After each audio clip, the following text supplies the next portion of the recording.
Y a propósito de la COVID-19, la señora Fiorella Molinelli está en Trujillo entregando plantas de oxígeno y monitoreando el estado de la pandemia en el norte del país. Le doy la bienvenida, la saludo brevemente. ¿Cómo está, Fiorella? Gracias por acompañarnos.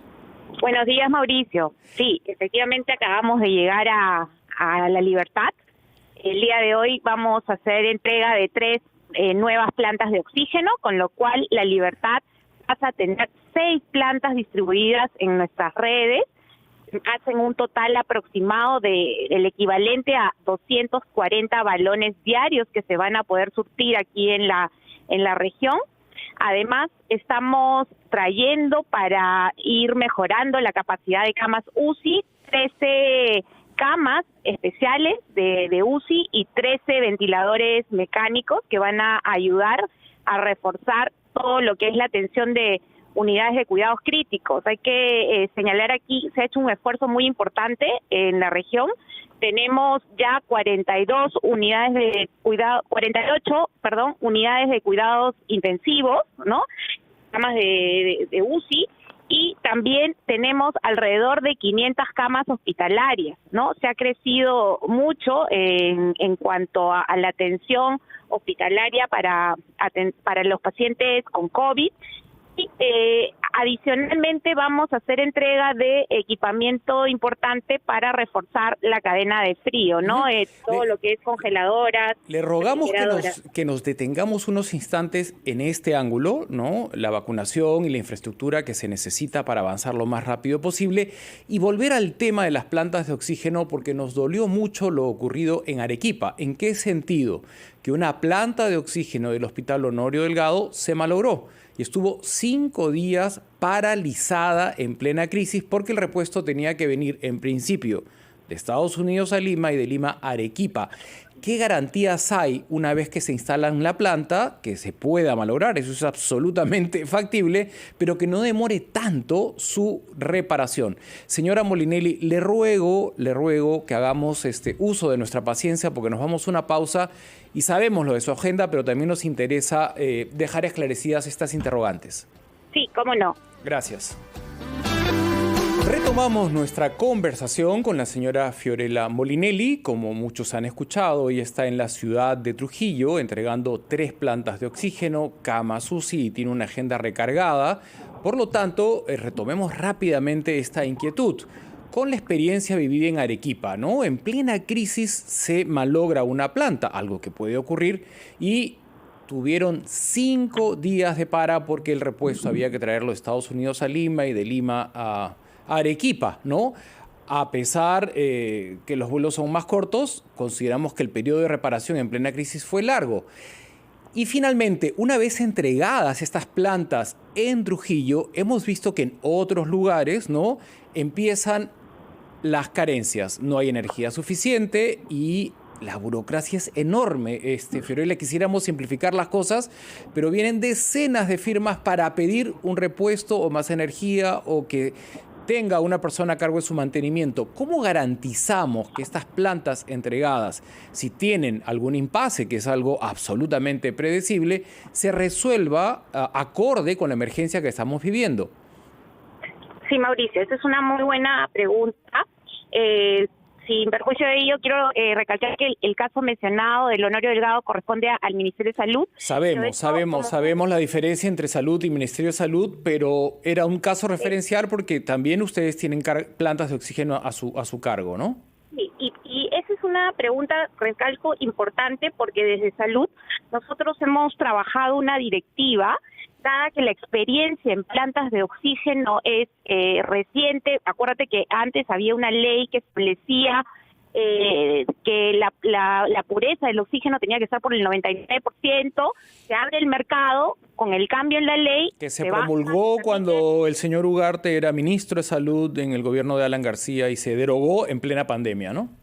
Y eso ha permitido que ahora podamos comprar plantas de oxígeno, entre otros equipamientos importantes. Ahora, En el caso de salud, no teníamos plantas de oxígeno, se trabajaba bajo un sistema de tanques, se hizo tanques llenados de generalmente oxígeno líquido, y lo que era oxígeno gaseoso se entregaba a través de balones que eran cedidos en uso. Hoy hemos pasado a 70 plantas de oxígeno, o sea, de tener 0 en 81 años de vida de salud, hoy tenemos 70 plantas de oxígeno. Respondiendo a tu pregunta, la directiva que hemos sacado establece que debemos tener 2 tipos de vigilancia. Una es la vigilancia en cuanto a la ingeniería misma de la planta de oxígeno, lo que corresponde a verificar que se cambien los filtros, que se hagan los mantenimientos que cualquier equipo debe de tener. Y segundo, que hayan químicos farmacéuticos encargados del control de la calidad de la pureza del oxígeno. Eso es muy importante en un país que está comenzando a adquirir plantas de oxígeno y que requiere equipos dedicados a su mantenimiento y a su supervisión, no solamente en cuanto a la ingeniería y la calidad. Punto número 1. Punto número 2, nosotros estamos como salud diversificando nuestra estrategia, o sea, no solamente ponemos una planta en la región, sino tenemos varias, y muchas están, por ejemplo, de manera dual, quiere decir, hay 2 plantas en un mismo establecimiento, porque si una entra en operación de mantenimiento, la otra sigue funcionando. Esa es una manera de tener un plan de contingencia para poder asegurar el flujo continuo del oxígeno. Estas recomendaciones las hago, aprovecho tu audiencia, porque creo que debemos recogerlas en todo el sistema de salud y se deberían estandarizar para todos los subsistemas, de manera que esto nos permita asegurar la sostenibilidad de estas plantas en el tiempo. Este fraccionamiento que tenemos en nuestro sistema, el Ejército tiene su hospital, la Marina el propio, la Fuerza Aérea el suyo, tenemos el CIS, tenemos el Salud, y acabas de comentarme con justa razón, mira Mauricio, lo del Honorio Delgado lo ve el Ministerio de Salud, no es Salud. Toda esta burocracia instalada es evidente que nos ha jugado en contra para luchar contra la COVID-19. ¿Qué posibilidades desde tu vasta experiencia, Fiorella, le ves que en los próximos 5 años, que pintan muy complicados políticamente, empecemos a tener un servicio de salud bastante más integrado, bastante más universal, donde todo esté estandarizado? Porque finalmente de eso se trata, de salvar nuestras vidas y que todos los peruanos se sientan bien atendidos. Sí, en cuanto a esa pregunta, lo más importante y el punto de partida es trabajar un modelo, más allá de cómo se llame, que asegure un financiamiento equitativo para cualquier ciudadano respecto al acceso a la salud, ¿no? Si queremos tener calidad oportuna, ¿no? Y de calidad sin citas, sin colas, hay que pensar en un modelo en donde las partes que financian al sistema se mojen de una manera que le toque al ciudadano la misma calidad del servicio. O sea, lo que no podemos hacer es decir, ahora todos entran y no importa si se triplica la cola, no importa si todos nos peleamos por acceder a un tomógrafo, no importa. ¿Qué fue lo que le pasó a Salud durante esta pandemia, no? Y eso es lo que tenemos que cuidar. Entonces, necesitamos trabajar un modelo en donde el Estado se comprometa también a futuro a mejorar los presupuestos con una visión ya de mediano, largo plazo, que nos lleve a estándares de otros países. O sea, lo que se invierte en salud debe ser una inversión que todos los peruanos seamos conscientes que nos va a llevar a un crecimiento sostenido, y esto se ha develado solamente con la pandemia. O sea, muchas veces hemos peleado presupuestos importantes ante el Congreso, porque el Congreso ha perforado las finanzas de salud a lo largo de los años, y estas leyes no han sido tomadas en cuenta para mejorar su capacidad financiera, ¿no? Igual con las deudas. Esperemos que en los próximos 5 años, después de esta dolorosísima pandemia que nos ha dejado más de 190.000 muertos en el Perú, el marco legal que llegue desde el Congreso sea responsable, sea empático y, como tú bien has señalado, que el financiamiento sea real. No se trata de emitir decretos, ¿no?, donde finalmente son un saco sin fondo porque no hay el dinero para hacerles frente. La última pregunta, Fiorella, porque sabemos de tu recargada agenda en Trujillo. Atención primaria es otra de las grandes lecciones que nos deja la COVID-19. en cada manzana, en cada distrito deberían haber estas postas médicas donde el doctor termina siendo un miembro más de la familia. ¿Cómo lo vamos a implementar? ¿Cómo lo vamos a mejorar? Totalmente de acuerdo, ¿no? En el caso de salud, nosotros tenemos un libro blanco con la hoja de ruta donde ya se ha establecido cuál es la brecha a cerrar. En nuestro caso, necesitamos completar 150 establecimientos de primer nivel de atención. Hemos avanzado A nivel nacional.